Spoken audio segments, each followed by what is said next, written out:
पिछले एपिसोड के अंत में हमने देखा था कि जूजी हो यू हाउ के बारे में सोच रही थी। अब आगे देखेंगे। सब कुछ अब खत्म होने ही वाला था।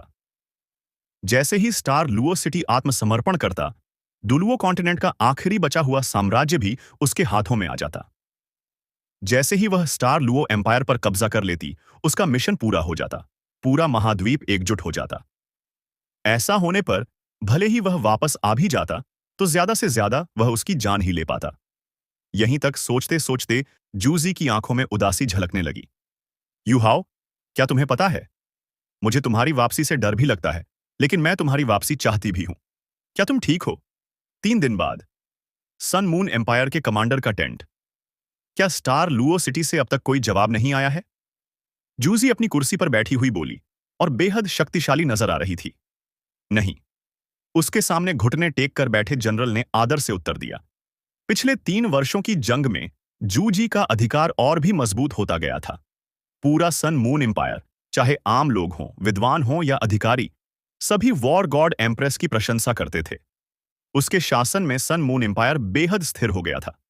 सब कुछ व्यवस्थित था और सेना बेहद प्रभावी थी। डाउलिंग और स्टार लुओ एम्पायर्स का अधिकांश हिस्सा पहले ही सन मून एम्पायर का भाग बन चुका था। जूजी धीरे धीरे खड़ी हुई और उसकी आंखों में ठंडी चमक उभरी।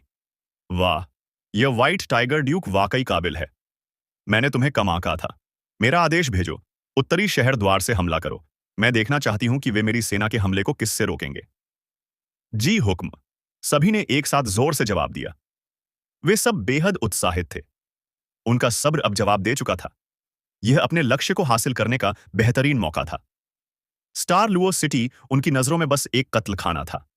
सैन्य संकेत गूंज उठा। एक गहरी गूंजती हुई आवाज पूरे स्टार लुओ सिटी में फैल गई। सन मून एम्पायर की 10 से अधिक सोल इंजीनियर लीजन्स ने एक साथ हमला शुरू कर दिया। Sun moon imperial soul engineer legion ने अगुवाई की। Hand that protects the nation की 5 सोल इंजीनियर लीजन्स आसमान में उठी।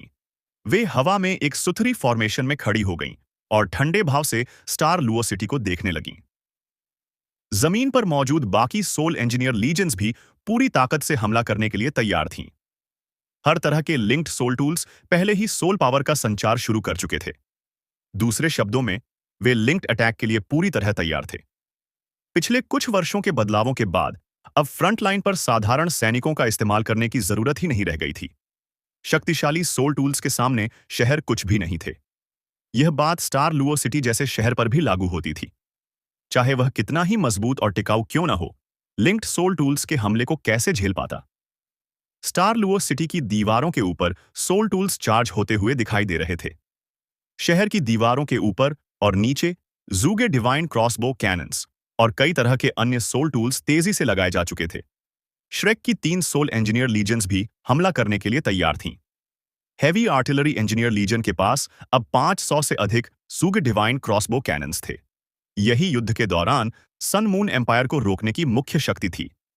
अगर ये भारी तोपें न होतीं, तो वे बहुत पहले ही हार चुके होते। स्टार लुओ सिटी की लिंक्ड डिफेंसिव बैरियर्स भी सक्रिय होने के लिए तैयार थीं। सोल टूल तकनीक के मामले में स्टार लुओ एम्पायर निस्संदेह सन मून एम्पायर से काफी पीछे था, लेकिन सोल मास्टर्स की संख्या के मामले में स्टार लुओ एम्पायर को बढ़त थी, और यह बढ़त काफी बड़ी थी। यहां सिर्फ स्टार लुओ एम्पायर के सोल मास्टर्स ही इकट्ठा नहीं हुए थे। हेवनली सोल और डाउलिंग एम्पायर्स के भी कई सोल मास्टर्स यहां मौजूद थे। इन दोनों साम्राज्यों के सोल मास्टर्स में से कुछ ने सन मून एम्पायर का साथ दे दिया था, लेकिन उनसे कहीं ज्यादा लोग स्टार लुओ एम्पायर भाग आए थे, जो डुलुओ कॉन्टिनेंट का आखिरी सुरक्षित ठिकाना था। इसी वजह से लिंक्ड डिफेंसिव बैरियर्स को संभाला जा सका। यही कारण था कि स्टार लुओ सिटी अब तक टिका हुआ था। बेशक, इसका एक कारण यह भी था कि सन मून एम्पायर के हाई एनर्जी कंप्रेसिव अरे सोल टूल्स को चार्ज होने में ज्यादा समय लगता था। भले ही रोशनी असीमित हो, लेकिन उसे अवशोषित करना, बदलना, छानना और संपीड़ित करना एक लंबी प्रक्रिया थी। खासकर इसलिए क्योंकि यह तकनीक अभी नई थी। सन मून एम्पायर की विभिन्न सोल इंजीनियर लेजियन अब काफी अनुभवी हो चुकी थीं। जैसे ही वे आगे बढ़ीं, आसमान में तेज रोशनी के गोले बनने लगे।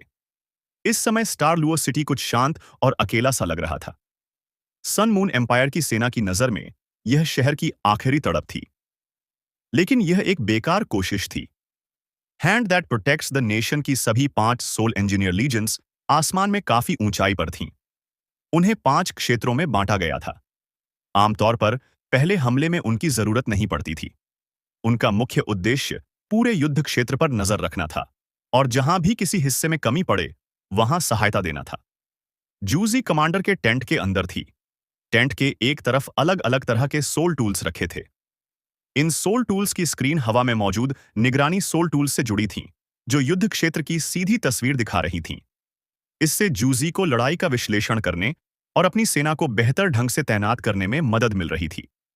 अजीब है, हम इतनी नजदीक आ चुके हैं, फिर भी शहर ने स्टेशनरी शेल्स से हमला क्यों नहीं किया? जूजी ने हल्की उलझन के साथ बुदबुदाया। Zhuge divine crossbow cannons Star Luo city के सबसे अहम हथियार थे। वे स्टेशनरी शेल्स दागते थे। उनका सबसे बड़ा फायदा उनकी रेंज थी। इसी वजह से सन मून एम्पायर की सोल इंजीनियर लीजन्स और स्टार लुओ सिटी के बीच दूरी नियंत्रित रहती थी। लिंक्ड अटैक्स भले ही बहुत शक्तिशाली हों, लेकिन उनकी प्रभावी रेंज स्टेशनरी सोल कैनन्स से कम थी। यहां तक कि हाई एनर्जी कंप्रेसिव अरे सोल टूल्स भी उतने प्रभावी नहीं थे। आखिरकार ये तकनीकें हाल के वर्षों में ही विकसित हुई थीं और अभी पूरी तरह परिपक्व नहीं हुई थीं। इस समय अलग अलग soul engineer legions star Luo city से लगभग 2.5 किलोमीटर दूर थीं। यह स्टेशनरी सोल कैनन्स के लिए सबसे बेहतरीन दूरी थी। साथ ही यही लिंक्ड अटैक्स की अधिकतम दूरी भी थी। सोल इंजीनियर लीजन्स जितना पास आती, उनके लिंक्ड अटैक्स उतने ही शक्तिशाली हो जाते। इसी पल हालात बदल गए। स्टार लुओ सिटी से गहरे हरे रंग की रोशनी के गोले आसमान में उठे। हवा में पहुंचते ही वे जेड हरे प्रकाश से चमकने लगे। इन रोशनी के गोलों की संख्या ज्यादा नहीं थी, बस 10 से थोड़े ज्यादा। वे काफी फैले हुए थे और उनमें से निकलने वाली सोल पावर की तरंगें भी बहुत प्रबल नहीं थीं। सोल पावर तरंगों की ताकत ऑसिलेशन डिटेक्टर से तय की जाती थी। चाहे सन मून एम्पायर की सोल इंजीनियर लीजन्स कितनी ही शक्तिशाली क्यों न हो, क्लास 9 सोल टूल्स का सामना करना उनके लिए भी बेहद खतरनाक था। इसी वजह से जैसे ही ऑसिलेशन डिटेक्टर्स यह तय करते कि कहीं क्लास 9 सोल टूल्स तो नहीं है, सोल इंजीनियर लीजन्स दूर से ही अपने लिंक्ड सोल टूल्स से उन्हें रोकने की कोशिश करती थीं।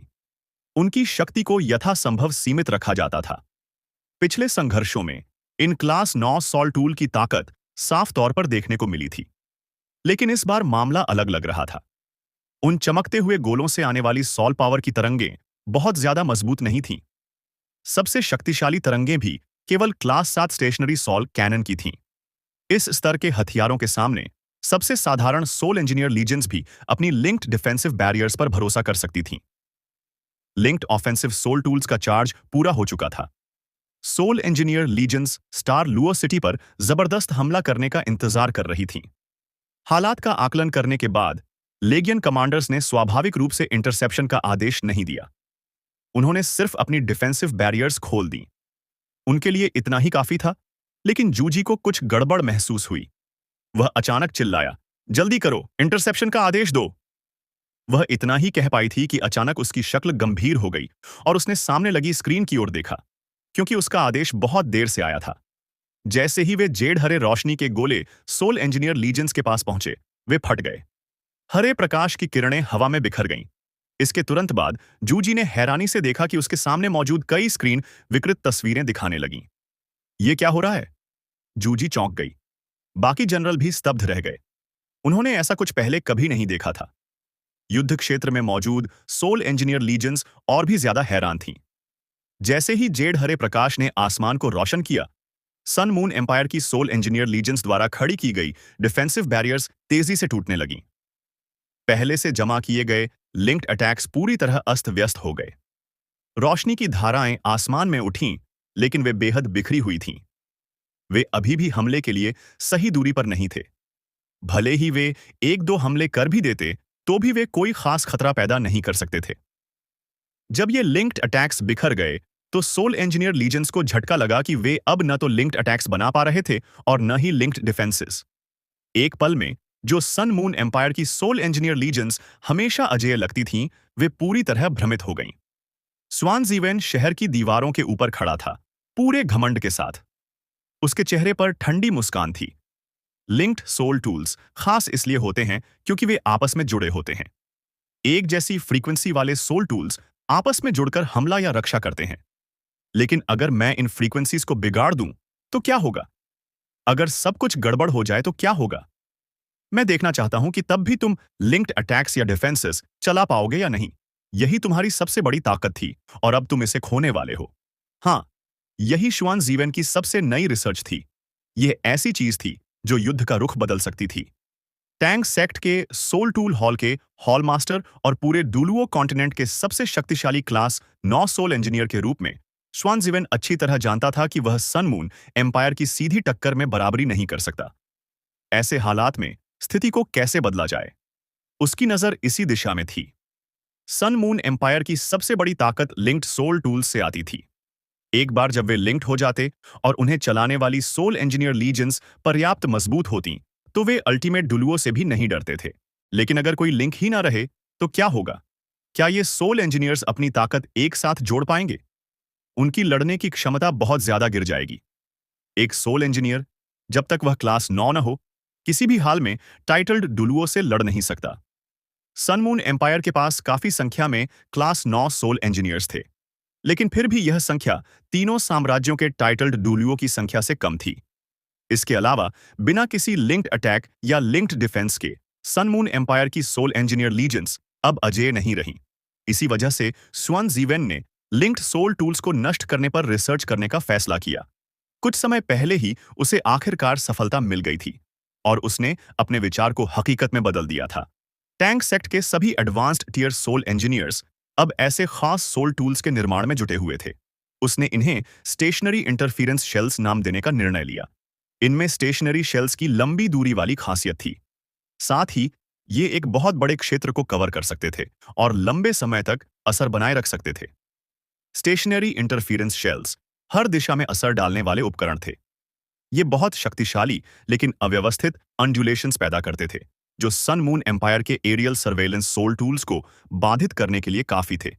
सबसे अहम बात यह थी कि इन अंडुलेशंस के जरिए सभी लिंक्ड सोल टूल्स पूरी तरह गड़बड़ा जाते थे। स्वान जाइवन को बस एक ही बात का अफसोस था कि उसकी रिसर्च बहुत देर से पूरी हुई। अगर वह युद्ध के शुरू में ही सफल हो जाता, तो sun moon empire heavenly soul और डू लिंग एम्पायर्स को नष्ट नहीं कर पाता। तीनों साम्राज्यों की सोल मास्टर सेनाओं की संयुक्त ताकत सोल इंजीनियर्स को रोकने के लिए काफी होती। यह युद्ध की दिशा तय करने वाली रिसर्च थी। स्टेशनरी इंटरफेरेंस शेल्स के सामने लिंक्ड सोल टूल्स बेहद कमजोर साबित हुए। बेशक अगर सन मून एम्पायर को काफी समय मिल जाए, तो वह भविष्य में इंटरफेरेंस रेजिस्टेंट सोल टूल्स बना सकता था। लेकिन यह ऐसा काम नहीं था जो 1-2 दिन में पूरा हो सके। इंटरफियर करना आसान था, लेकिन इंटरफेरेंस को झेल पाना कहीं ज्यादा मुश्किल था। फायर। व्हाइट टाइगर ड्यूक को बहुत लंबे समय बाद इतना उत्साह महसूस हुआ। जब उसने देखा कि लिंक्ड अटैक्स हर दिशा में बिखर रहे हैं और सोल इंजीनियर लीजेंस में पूरी तरह अफरा तफरी मच गई है, तो वह बेहद जोश में आ गया। अब तक स्टार लुओ एम्पायर लगातार सन मून एम्पायर के दबाव में था। सेना के मार्शल के रूप में उसे इस वजह से गहरी बेबसी महसूस होती थी। आज इन स्टेशनरी इंटरफेरेंस शेल्स की वजह से वह आखिरकार अपनी मुट्ठी उठा सका। अब वह अपने दुश्मनों से सही मायने में टक्कर ले सकता था। स्टार लुओ सिटी से रोशनी की किरणें आसमान में उठीं। ऐसी 10 से ज्यादा किरणें थीं और सभी सन मून एम्पायर की सोल इंजीनियर लीजेंस की ओर बढ़ रही थीं। हर चमकदार रोशनी की किरण बेहद शक्तिशाली थी। लगभग हर सोल इंजीनियर लीजन को ऐसी एक किरण के हमले का सामना करना पड़ा। सभी एरियल सर्वेलेंस सोल टूल्स अब पूरी तरह गड़बड़ा चुके थे। इसी वजह से वे यह तय ही नहीं कर पा रहे थे कि इन रोशनी की किरणों की असली ताकत कितनी है। स्टार लुओ एम्पायर का पलटवार आखिरकार शुरू हो चुका था। ये रोशनी की किरणें Shrek city, star Luo empire और डोलिंग एम्पायर में बची हुई आखिरी क्लास 9 स्टेशनरी शेल्स थीं। व्हाइट टाइगर ड्यूक ने इस पहले ही हमले में अपना आखिरी तुरुप का पत्ता इस्तेमाल करने का फैसला किया था। उसके पास कोई और विकल्प नहीं था। स्टेशनरी इंटरफेरेंस शेल्स शुरुआत में सबसे ज्यादा असरदार होती थीं, और यही वह समय था जब सन मून एम्पायर की सेना सबसे ज्यादा अव्यवस्थित थी। बिना किसी लिंक्ड डिफेंस के क्लास 9 स्टेशनरी शेल्स अपनी पूरी ताकत दिखा सकती थीं। अगर वे सफल हो जातीं, तो पूरे युद्ध की स्थिति ही बदल जाती। इस समय तक जूजी अपने टेंट से बाहर निकल चुकी थी। अपने गार्ड्स और एडवांस टियर सोल इंजीनियर्स की मदद से वह तेजी से आसमान में उठी। उसने सामने आती हुई चमकदार रोशनी की किरणों को देखा। अब उन्हें रोकना बहुत देर हो चुका था। वह साउंड ट्रांसमिशन सोल टूल्स का इस्तेमाल करके सोल इंजीनियर लीजेंस को आदेश तक नहीं दे सकती थी। इस समय हमेशा शांत रहने वाली जूजी भी घबरा गई थी। उसे बिल्कुल उम्मीद नहीं थी कि स्टार लुओ एम्पायर ऐसा शक्तिशाली सोल टूल तैयार कर लेगा जो लिंक्ड सोल टूल्स और सर्वेलेंस सोल टूल्स दोनों में दखल डाल सके। वह कुछ हड़बड़ा गई। अब सन मून एम्पायर सिर्फ अपनी अलग अलग सोल इंजीनियर लीजेंस की प्रतिक्रिया पर ही निर्भर कर सकता था। आखिरकार सन मून एम्पायर की नींव बहुत मजबूत थी। सोल टूल्स की ताकत और अलग अलग लीजन कमांडर्स की कमांड क्षमता इतने कम समय में ही साफ तौर पर दिखाई देने लगी। सबसे पहले hand that protects the nation की 5 सोल इंजीनियर लीजेंस ने कदम उठाया। Sun moon imperial soul engineer legion से रोशनी की किरणें निकलीं। ये रोशनी की किरणें किसी भी लिंक्ड अटैक का हिस्सा नहीं थीं। फिर भी वे हवा में इकट्ठा हुईं और एक संयुक्त हमला बन गईं। यह लिंक्ड अटैक नहीं था, लेकिन किरणें एक दूसरे के बहुत करीब थीं और सामने आ रही क्लास 9 शेल की ओर दागी गईं।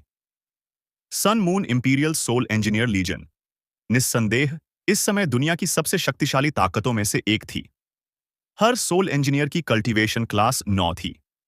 8 सोल इंजीनियर के बराबर थी और उन्हें ह्यूमन शेप्ड सोल टूल से और भी मजबूत किया गया था। हालांकि उनकी संख्या सिर्फ 300 थी, फिर भी उनके संयुक्त हमले ने क्लास 9 शेल को हवा में ही फोड़ दिया।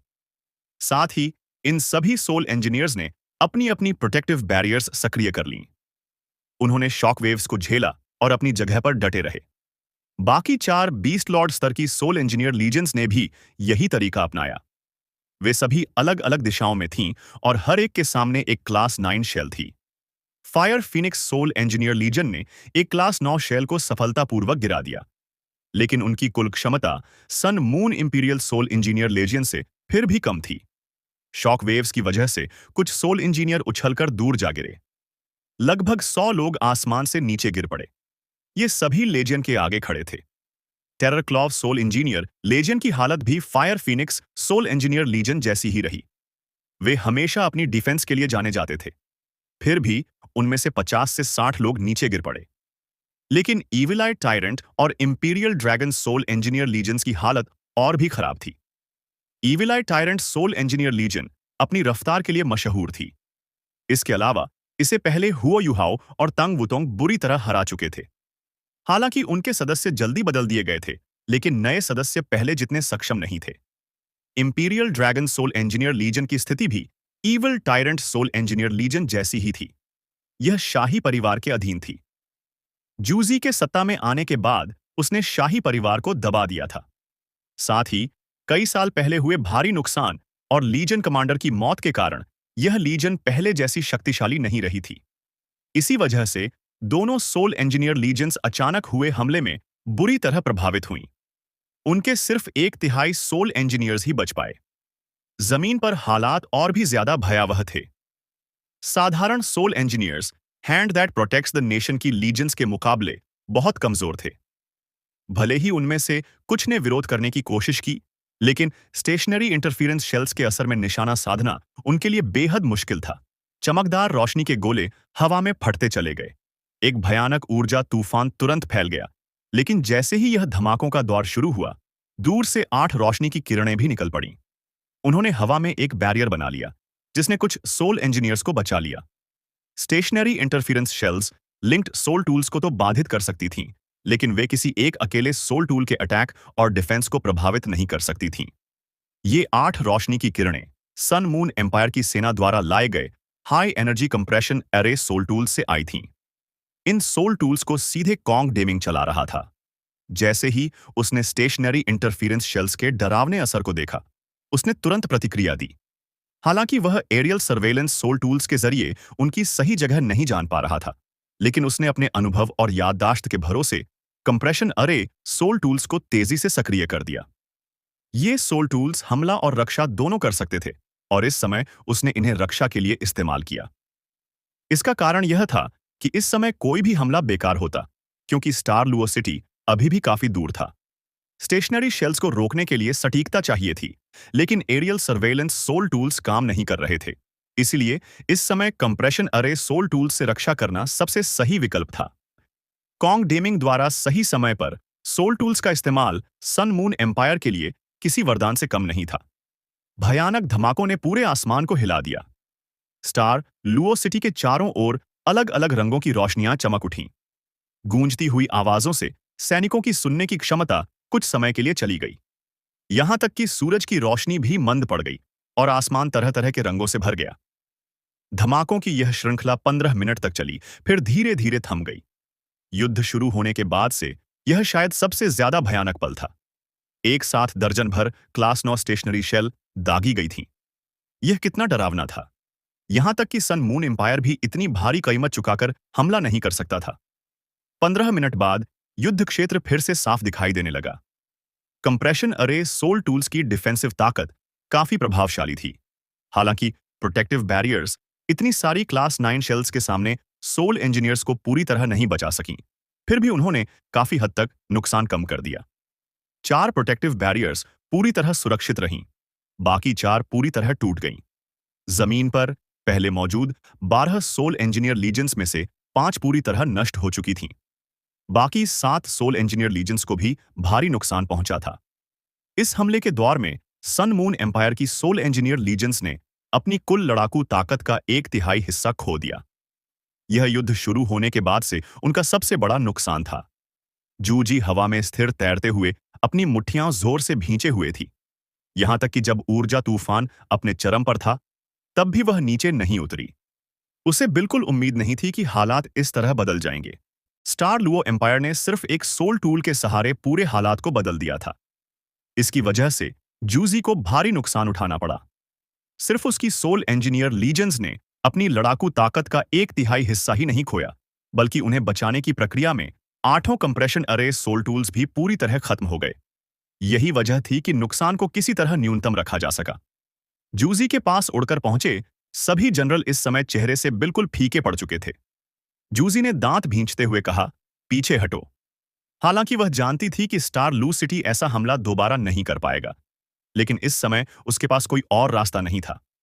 भले ही उसने उन्हें बहुत कम समय के लिए देखा था, फिर भी वह साफ समझ गई थी कि उन हरे गोले की इंटरफेरेंस हमेशा के लिए नहीं रह सकती। ऊर्जा तूफान के बाद वे पहले ही काफी कमजोर हो चुके थे। कुछ और समय बाद वे पूरी तरह गायब हो जाते। सबसे अहम बात यह थी कि जो कुछ हुआ था उसकी वजह से उसकी सेना का हौसला बुरी तरह गिर चुका था। इस हालत में वे लड़ने की स्थिति में नहीं थे। अगर शहर के पास कोई और तैयारी होती तो उससे निपटना बेहद मुश्किल हो जाता। एक सिग्नल फ्लेयर आसमान में छोड़ा गया, लेकिन उसी समय जू के डिवाइन क्रॉसबो कैनन्स भी चमक उठे। वे स्टेशनरी शेल्स, जिनका जूजी लंबे समय से इंतजार कर रही थी, अब बारिश की तरह बरसने लगे। उन्होंने पूरे इलाके को तेजी से घेर लिया। इस मौके पर 5 बीस्ट लॉर्ड स्तर की सोल इंजीनियर लीजेंस, खासकर sun moon imperial soul engineer legion, ने बहुत बड़ी भूमिका निभाई। जूजी के आदेश पर sun moon imperial soul engineer legion के 300 सोल इंजीनियर्स तेजी से अलग अलग दिशाओं में फैल गए। वे रोशनी की चमक बनकर जमीन की ओर झपटे। उनमें से हर एक के शरीर से 10 से ज्यादा रोशनी की किरणें निकल रही थीं। वे अपनी व्यक्तिगत ताकत से शेल्स को रोक रहे थे।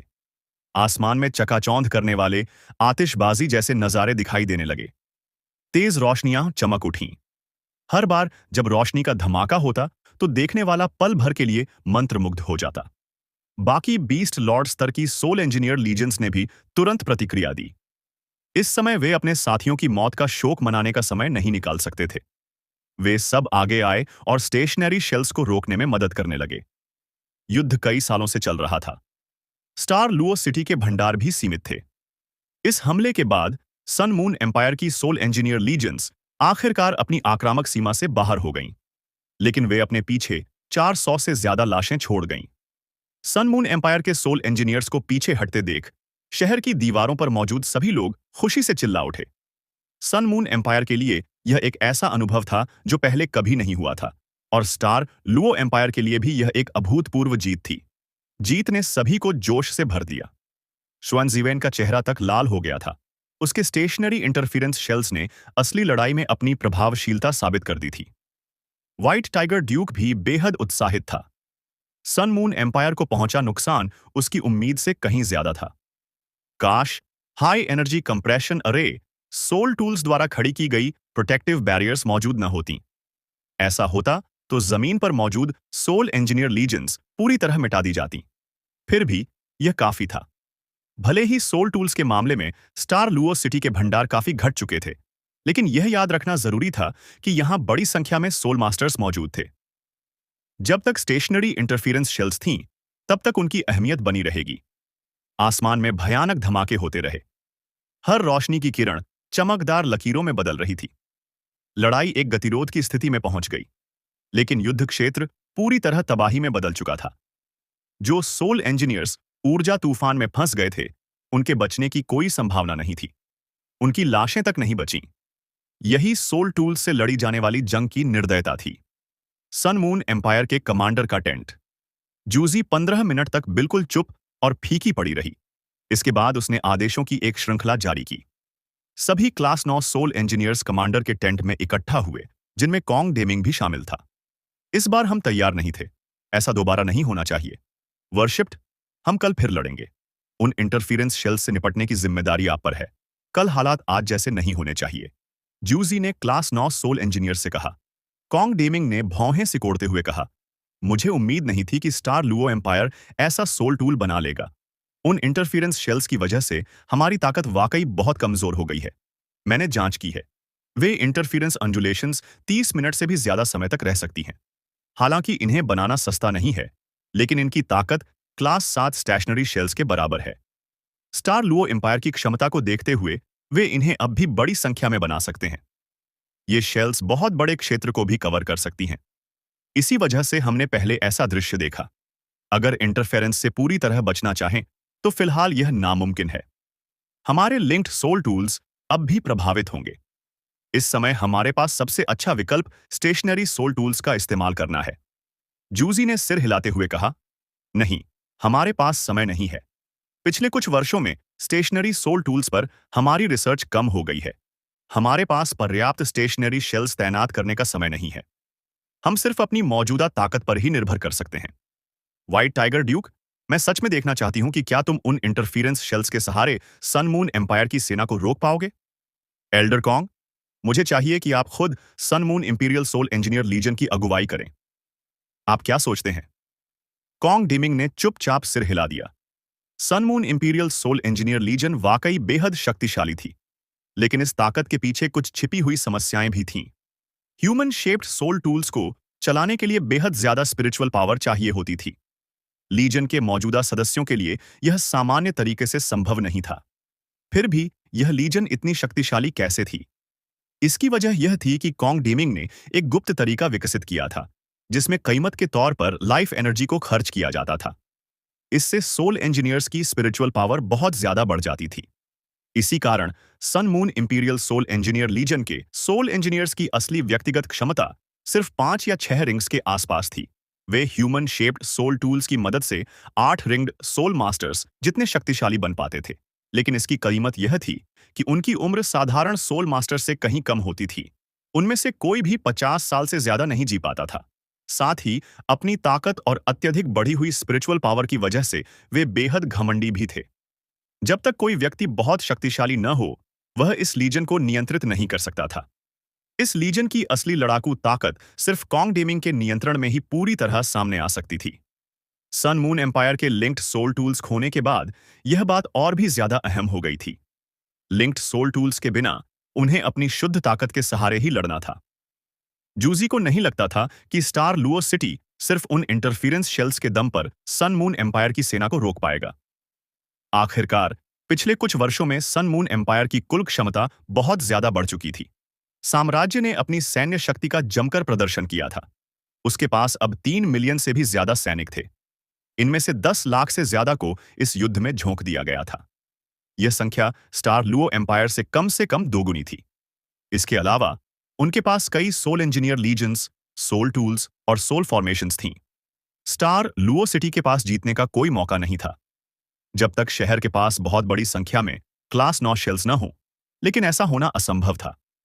क्लास 9 शेल्स इतनी आसानी से नहीं मिलती। रात बेहद शांत थी। स्टार लुओ सिटी में जीत का जोश बहुत पहले ही ठंडा पड़ चुका था। शहर के अंदर काफी हलचल थी। आज का दिन स्टार लुओ एम्पायर के लिए एक अभूतपूर्व जीत लेकर आया था, लेकिन सभी यह भी जानते थे कि ऐसी जीत का क्या मतलब होता है। इसका मतलब था कि अब साम्राज्य और सन मून एम्पायर के बीच गहरी दुश्मनी पैदा हो चुकी थी। एक बार युद्ध खत्म हुआ तो किसी को भी नहीं छोड़ा जाएगा।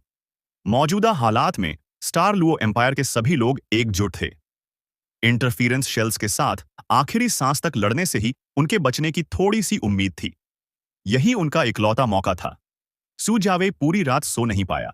दाई हाउस सो नहीं पाया। एल्डर श्वैन भी नहीं सो पाया। जब पूरब से सूरज की पहली किरण निकली और स्टार लुओ सिटी पर पड़ी तो पूरा शहर सुनहरी रोशनी से ढक गया। उसी समय सन मून एम्पायर की ओर से एक सिग्नल भी गूंज उठा। एक दोपहर और एक रात के आराम के बाद सन मून एम्पायर का बेस ऐसे लग रहा था जैसे कोई शेर अभी अभी नींद से जागा हो। वह सिग्नल शेर की दहाड़ जैसा था। इसका मतलब था कि सन मून एम्पायर अब स्टार लुओ सिटी पर अपने नुकीले पंजे चलाने वाला था। सन मून एम्पायर की सेना ने तुरंत स्टार लुओ सिटी पर धावा नहीं बोला, लेकिन पूरा बेस हरकत में आ चुका था।